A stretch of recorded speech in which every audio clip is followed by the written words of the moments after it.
Okay students, फिलॉलॉजिकल once again आप लोग बच्चों सभी बच्चों का स्वागत है।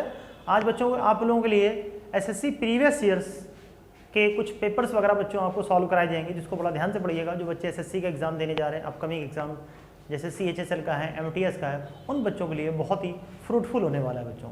तो बच्चों ध्यान से पढ़िएगा, इन पेपर्स को कैसे सॉल्व करना है, पेपर में जाकर कैसे उसको टैकल करना है, इसकी सारी ट्रिक्स हैं बच्चों वो आपको बताई जाएंगी। ठीक है, तो जरा ध्यान से देखिएगा बच्चों। पहला क्वेश्चन बच्चों एरर सेक्शन है।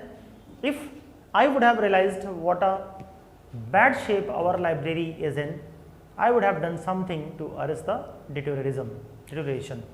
बच्चों आप लोग को एक रूल पता होगा, सभी बच्चों को बहुत इजी रूल है। आपको बच्चों पता होगा इफ के साथ अगर बच्चों हैड प्लस V3 का फॉर्म होता है तो सभी बच्चों को पता होगा जो सेकंड क्लॉज होती है वहां पर बच्चों वुड हैव प्लस V3 का कॉम्बिनेशन बनता है। ठीक है बच्चों, आपको सभी बच्चों को पता होगा इफ जो होता है बच्चों हैड प्लस V3 लेता है तो सेकंड वाली जो क्लॉज होती है वुड हैव प्लस V3 का फॉर्म होता है। कभी भी बच्चों ऐसा नहीं होगा कि इफ वाली क्लॉज में वुड हैव लग जाएगा, कभी भी ऐसा नहीं होगा इफ क्लॉज में वुड हैव लग जाएगा। ये बच्चों स्ट्रक्चर पूरी तरीके से क्या होता है बच्चों, रॉन्ग होता है। देखते ही आंसर मार दीजिएगा बच्चों, इफ क्लॉज में वुड हैव लगा है तो आंसर फर्स्ट बच्चों ए आपका राइट आंसर हो जाएगा। बिल्कुल याद कर लीजिए, बैठा लीजिए। If clause is never started with would have, कभी भी वुड हैव नहीं लगता बच्चों, इसका आंसर हो जाएगा पहला। ओके बच्चों, let's move on to the second question. हम लोग सेकंड क्वेश्चन में आते हैं बच्चों। He has been enhanced in position as a result of his diligence and integrity. बच्चों अपने डिलीजेंस और इंटेग्रिटी के दम पर, डिलीजेंस मतलब बुद्धिमानी और इंटेग्रिटी मतलब अपनी ऑनेस्टी के दम पर उस व्यक्ति ने जो है उसकी पोजीशन में बढ़ोतरी हो गई बच्चों, उसने अपनी पोजीशन को बढ़ा लिया है बच्चों, स्टेटस बढ़ गया उसका जो है।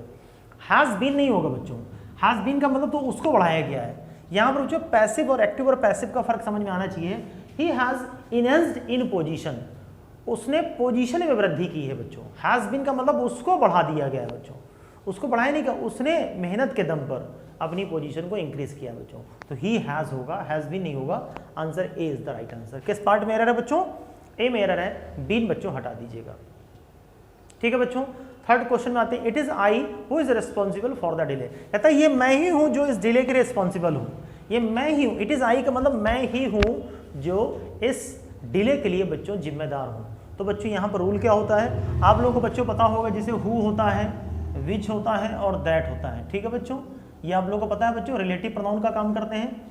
इसके पहले जो भी सब्जेक्ट आया हुआ है बच्चों, इसके पहले जो भी सब्जेक्ट का नंबर पर्सन होता है हु के बाद बच्चों वही वर्ब आती है। आप लोगों को बच्चों पता है हु का अपना कोई नंबर पर्सन नहीं होता है, ये इसके पहले जो आया। तो हु के पहले क्या है बच्चों, आई। आई के अकॉर्डिंग वर्ब क्या आनी चाहिए, एम। तो इसकी जगह क्या हो जाएगा, एम। तो answer B is right answer. It is I who am responsible for the delay. तो आंसर बच्चों इसका हो जाएगा B for Bombay is the right answer. I think बच्चों सब लोग को समझ में आ रहा होगा। Everybody is getting my point.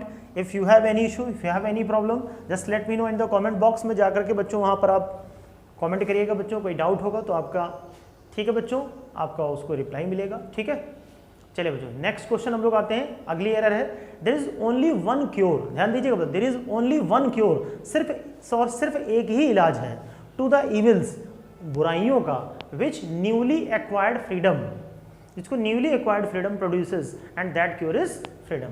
बच्चों समझ पा रहे हैं, सिर्फ और सिर्फ एक क्योर है बच्चों। यहां पर हम आपको बता दें, आप लोगों को बच्चों याद होगा एक रूल होता है, अगर प्रोनाउन के रूल आपने पढ़े होंगे बच्चों, आप लोगों को पता होगा लिटिल हो गया, ठीक है बच्चों, लिटिल हो गया, द लिटिल कह दिया हमने, द फ्यू कह दिया, ठीक है बच्चों, द सेम कह दिया, ठीक है बच्चों, ओनली कह दिया, ठीक है ना, एंड सुपरलेटिव डिग्री का जो केस होता है, ठीक है बच्चों, ये हमेशा अपने बात क्या लेती हैं, हमेशा दैट को फॉलो करती हैं। These words are always followed by that. तो बच्चों ध्यान से देखिएगा, there is only one cure to the evils, which की जगह बच्चों यहाँ पर दैट होगा। अकॉर्डिंग टू रूल जहाँ पर भी ओनली शब्द आ जाता है तो ये डिफाइनिंग क्लॉज बनाता है, तो दैट होगा बच्चों, यहाँ पर विच नहीं होगा। तो answer B is the right answer. Okay बच्चों, हम लोग पांचवी एरर में आते हैं बच्चों। स्पॉटिंग एरर चल रहा हम लोग का। He flew over extensively the Pacific last winter. Flew over ना करके बच्चों ही फ्लू एक्सटेंसिवली, वह उड़ गया। हमने पूछा कैसे, एक्सटेंसिवली, कहां पर, over the Pacific last winter. तो answer B is the right answer.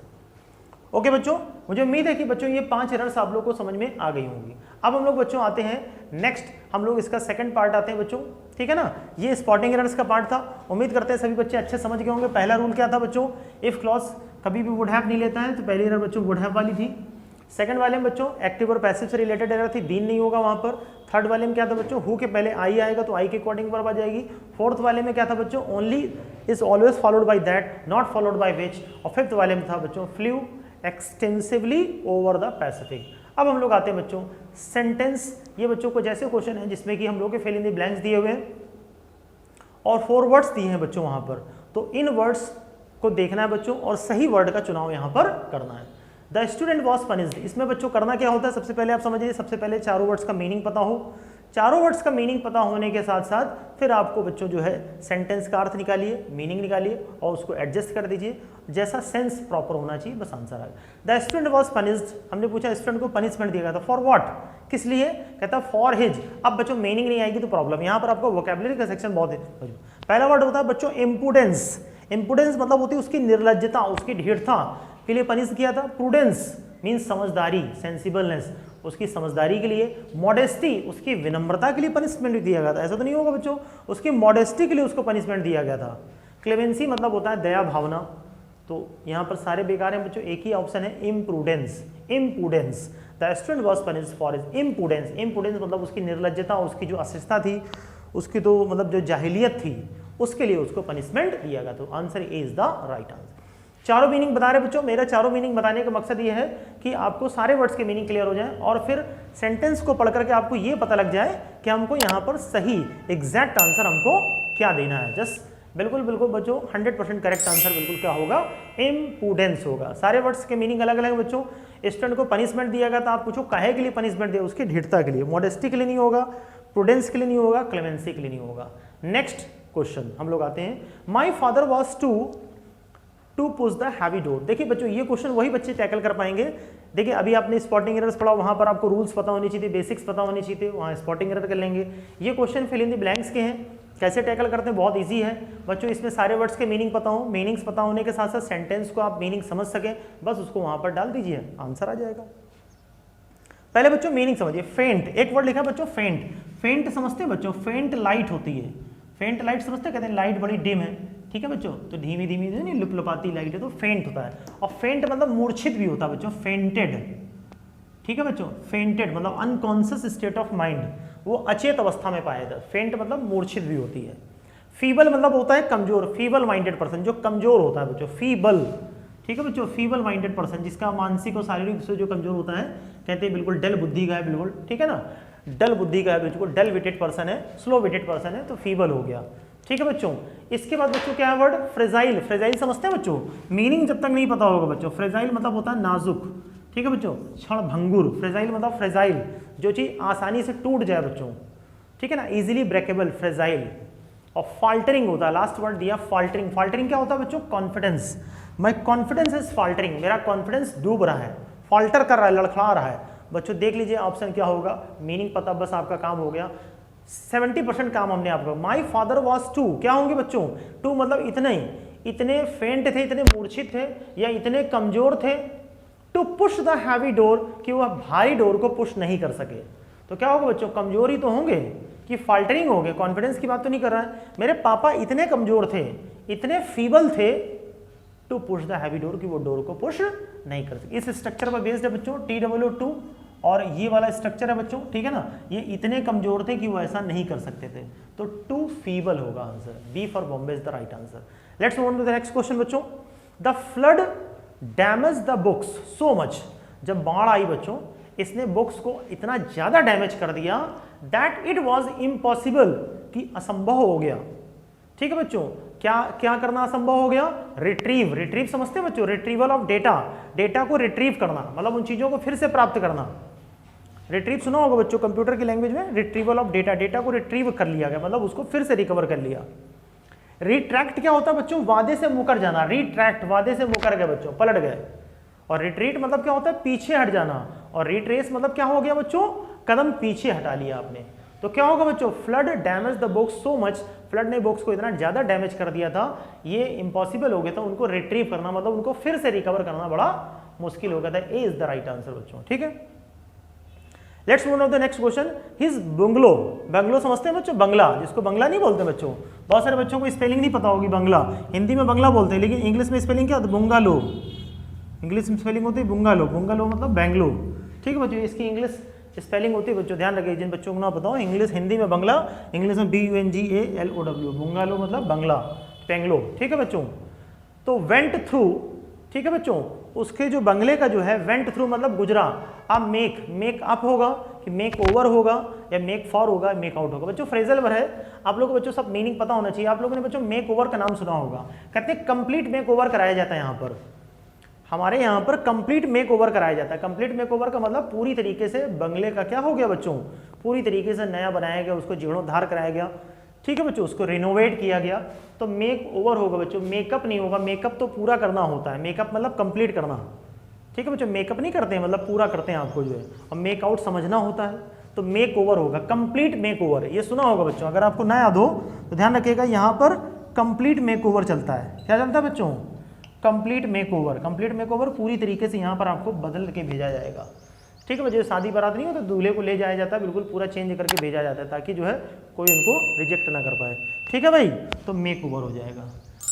Next question हम लोग आते हैं बच्चों, तो आंसर क्या है बच्चों यहाँ पर, answer C is the right answer. समझ लीजिएगा बच्चों, बहुत इंपॉर्टेंट है, एक्सप्लेनेशन इंपॉर्टेंट है। जो आप मेरी बात को अगर आप ध्यान से सुन रहे हैं तो चीजें आपको बहुत आसान हो जाएंगी बच्चों, पढ़िएगा आप लोग। ठीक है ना, this auspicious beginning, auspicious beginning समझते हैं, बहुत मतलब शुभ शुरुआत हुई है बच्चों। कहते हैं शुरुआत अगर जब बढ़िया है तो आधा काम हो गया है।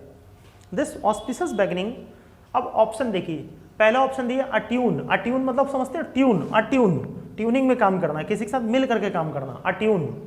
दूसरा आर्ग्यूज मतलब जानते हैं आर्ग्यूमेंट्स करता है। ऑगर, ऑगर वर्ड समझिएगा बच्चों, ऑगर क्या होता है, ऑगर AUGUR, ऑगर। ऑगर मतलब होता है बच्चों symbol of something coming event, symbol of coming events, आने वाली घटना का संकेत, आने वाली घटना का संकेत, ये ऑगर होता है, ऑगर। और आंसर आप लोग जानते हैं, जरा सेंटेंस को पढ़िए, देखिए बच्चों क्या आंसर होगा। This auspicious beginning attune well, ये augur well for a successful completion of our project. तो बच्चों मेरे हिसाब से अगर आप ध्यान से पढ़ेंगे तो इसका आंसर इतनी देर में आप लोगों ने निकाल भी लिया होगा, ऑगर्स वेल। क्या होगा बच्चों, ऑगर। ऑगर जैसे ब्लैक कैट, कहते हैं बिल्ली रास्ता काट गई है, तो किस बात का संकेत है, इट ऑगर्स फॉर अपशगुन। ऑगर मतलब क्या होता है, ये तो ऑगर वेल मतलब अच्छा संकेत दे रही है।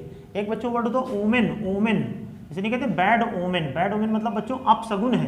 बैड ओमेन बिल्ली रास्ता काट गई, अपशगुन है, लेकिन हमेशा अपशगुन नहीं होता। जापान में बिल्ली रास्ता काटती है तो शगुन माना जाता है। तो ओमेन मतलब समझते हैं ना बच्चों, बैड ओमेन, गुड ओमेन। ठीक है बच्चों, तो यहाँ पर ऑगर वेल हो जाएगा, this auspicious beginning augurs well for a successful completion of our, तो ये हो जाएगा answer, C is the right answer. Okay students, let's move on to the next question. हम लोग अब आते हैं बच्चों, choose the one which best expresses the meaning of the given word and mark it in the answer sheet. ठीक है बच्चों, अब हमको बताना है बच्चों यहाँ पर सिनोनिम्स बताना है, जो बेस्ट वर्ड है बच्चों। ठीक है, आसानी समझिएगा। परसिस्ट, परसिस्ट समझते हैं बच्चों, परसिस्ट मतलब होता है किसी काम में परसिस्ट रहना, लगे रहना, बिल्कुल जो अड़े रहना, बिल्कुल जो है हटेंगे नहीं, डटे रहेंगे बिल्कुल जो है। ठीक है बच्चों, तो इसका आंसर क्या होगा बच्चों, ऑप्शन दिया है, रजिस्ट दिया है, लीव दिया है, क्विट दिया है। सिंपल है, लीव छोड़ना, क्विट मतलब छोड़ देना, और इंसिस्ट करना बच्चों, कहते बहुत इंसिस्ट करते हैं मुझको, परसिस्ट करते हैं मुझको बच्चों, तो इसका answer D is the right answer. ठीक है बच्चों, इवेंचुअली मतलब होता है अंततो गत्वा, कहते हैं eventually he got finally, he finally success. ठीक है ना, ही फाइनली गॉट सक्सेस, अंत्योतो गत्वा बच्चों उसको सफलता मिल गई। इवेंचुअली मतलब होता है फाइनली, अल्टीमेटली। ठीक है बच्चों, ऑप्शन देखिएगा, प्रीवियसली मतलब पहले होता है, ब्रीफली मतलब बहुत शॉर्ट में कोई बात कह देना, फाइनली मतलब जब जो जानते हो अंततो गत्वा, सक्सेसफुली मतलब सफलतापूर्वक। तो eventually is the synonymous of the word that is finally. Eventually and finally both are synonymous. ठीक है बच्चों, समझ पा रहे हैं। Next word impeccable. इम्पैकेबल क्या होता है बच्चों, इम्पैकेबल लाइन एंड लेंथ, जैसे कोई बॉलर फेंक रहा है बिल्कुल, उसकी लाइन एंड लेंथ बिल्कुल परफेक्ट होती है, जब कोई दिक्कत नहीं, कोई प्रॉब्लम नहीं, impeccable line and length. Impeccable speech दिया मंत्री जी ने, बिल्कुल कोई बिल्कुल गड़बड़ी नहीं करी, बिल्कुल एक नंबर का भाषण। क्या होगा बच्चों, रिमार्केबल जबरदस्त, अनबिलीवेबल विश्वास नहीं आ रहा हमको, फ्लॉलेस, फ्लॉलेस का मतलब होता है एक नंबर, कोई कमी नहीं, कोई बिल्कुल दोष नहीं, फ्लॉलेस। वो जो भी इंग्लिश बोलता फ्लॉलेस स्पीकिंग मतलब एक भी कमी नहीं, फ्लॉज मतलब गड़बड़ियाँ, फ्लॉलेस, फ्लॉलेस। डिस्प्लीजिंग कम, डिस्प्लीज कर देने वाला। तो आंसर क्या होगा बच्चों, इम्पैकेबल का आंसर होगा फ्लॉलेस परफॉर्मेंस, इम्पैकेबल परफॉर्मेंस, कोई कमी नहीं, कोई दोष नहीं, that is flawless beauty, flawless performance. ठीक है बच्चों, answer C is the right answer. Let's move on to the next section बच्चों, हम लोग आते हैं मोस्ट अपोजिट वर्ड। क्या आते हैं बच्चों, word opposite to the meaning of the given word. सबसे पहला वर्ड है बच्चों प्रीडायलेक्शन। प्रीडायलेक्शन मतलब होता है किसी चीज के प्रति हमारा झुकाव, हमारा जो है उसके प्रति हमारा इंक्लिनेशन क्या है, हमारा झुकाव क्या है, that is predilection. Predilection, pre pre pre मतलब प्री, एग्जाम देना हमको प्री, उसके प्रति हमारा डायलेक्शन है, झुकाव है। क्या होगा बच्चों, प्रेडिकामेंट तो एक प्रकार की बाधा होती है। आफ्टर थॉट्स मतलब तो कोई काम आप जब कर लेते हैं उसके बाद कोई विचार आता है, पहले काम कर लिया अब विचार आ रहा भैया ये क्यों किया हमने, तो ये आफ्टर थॉट्स हो जाते हैं। एवर्जन मतलब किसी को बिल्कुल पसंद ही नहीं करते हैं, बिल्कुल जो है एवर्जन मतलब बिल्कुल हम किसी को पसंद ही नहीं करते हैं, बहुत गुस्सा आता है हमको जो उनको देख करके। और पोस्टपोनमेंट मतलब किसी की चीज को पोस्टपोन कर देना, तो क्या होगा बच्चों, प्रीडायलेक्शन का एवर्जन हो जाएगा। अपोजिट बताना है बच्चों, प्रीडायलेक्शन मतलब उस चीज के प्रति झुकाव था हमारा, और एवर्जन मतलब घृणा, बिल्कुल नफरत है, उसको देखते गुस्सा आ जाती है। तो answer C is the right answer. Let's move on to the next question. अगर बच्चों किसी को भी दिक्कत हो रही हो तो तुरंत आप कमेंट सेक्शन में जाकर के तुरंत आप कमेंट करिए, अपनी प्रॉब्लम उसमें जो है आप पेस्ट करिए, आपकी समस्या का समाधान तुरंत किया जाएगा बच्चों। और मुझे नहीं लगता आपको इतना बढ़िया एक्सप्लेन करने के बाद आपको कोई दिक्कत होने वाली, ध्यान से सुन लीजिए, गारंटी है आपको 90% पूरा जो तैयार हो जाएगी जितना भी हम आपको बताएंगे। पॉम्पस, पॉम्पस समझते हैं बच्चों, दिखावे से भरा हुआ। पॉम्पस मतलब जो दिखावा करता है, पॉम्प एंड शो बिलीव करता है, बिल्कुल जो है पॉम्पस नेचर है उसका जो है। तो क्या होगा बच्चों, अपिस मतलब होता है घमंडी टाइप का जो होता है, अपिश समथिंग अपिस घमंडी टाइप का है। हम्बल नेचर है, हम्बल नेचर का मतलब बड़ा ही विनम्र नेचर है, बिल्कुल घमंड नहीं है। मीक मतलब भी होता है दब्बू टाइप का, जो किसी की बिल्कुल आज्ञा मानने के लिए तैयार है, यस सर जी sir. As meek as lamb, ठीक है बच्चों, मेमने की तरीके नहीं, बिल्कुल मीक है। और एक वर्ड दिया ग्रैंडियोज मतलब होता है किसी भी जगह की भव्यता। तो क्या होगा बच्चों, इसका अपोजिट लगाना है बच्चों, अगर सिनोनिम लगाना होता तो ग्रैंडियोज हो जाता। पॉम्पस का मतलब क्या है, दिखावे से भरा हुआ। तो क्या हो जाएगा बच्चों इसका आंसर, हम्बल हो जाएगा। हम्बल मतलब उसके अंदर बिल्कुल भी घमंड नहीं, उसके अंदर बिल्कुल भी, तो हम्बल नेचर है उसका। Next word, let's move on to the next word, serene. Serene समझते हैं बच्चों, serene minded person. Serene minded person मतलब समझते हैं बच्चों, बहुत ही शांत स्वभाव का है, बहुत ही मीठे स्वभाव का है, गुस्सा नहीं आता उसको बिल्कुल जो है, सीरीन माइंडेड पर्सन है। तो काम है, एंग्री है, बफल्ड है या बिटर, रफल्ड है या, बहुत सिंपल वर्ड है बच्चों सीरीन माइंडेड। अगर सिनोनिम लगाना होता तो काम लगाते, लेकिन सिनोनिम हमें उल्टा बताना है। तो एंग्री नेचर है उसका, या बिटर मतलब कड़वा नेचर है, तो एंग्री हो जाएगा बच्चों यहाँ पर गुस्से में। उम्मीद करते हैं बच्चों ये सेशन आप लोगों को समझ में आया होगा। बहुत बढ़िया लेक्चर था बच्चों, एरर समझे डिस्कस करी, उसके बाद fill in the blanks discuss करा, सिनोनिम एंड एंटोनिम्स, काफ़ी चीज़ें डिस्कस हो गई। उम्मीद करते हैं बच्चों इस लेक्चर को आप लोगों ने एंजॉय किया होगा। Thank you so much students.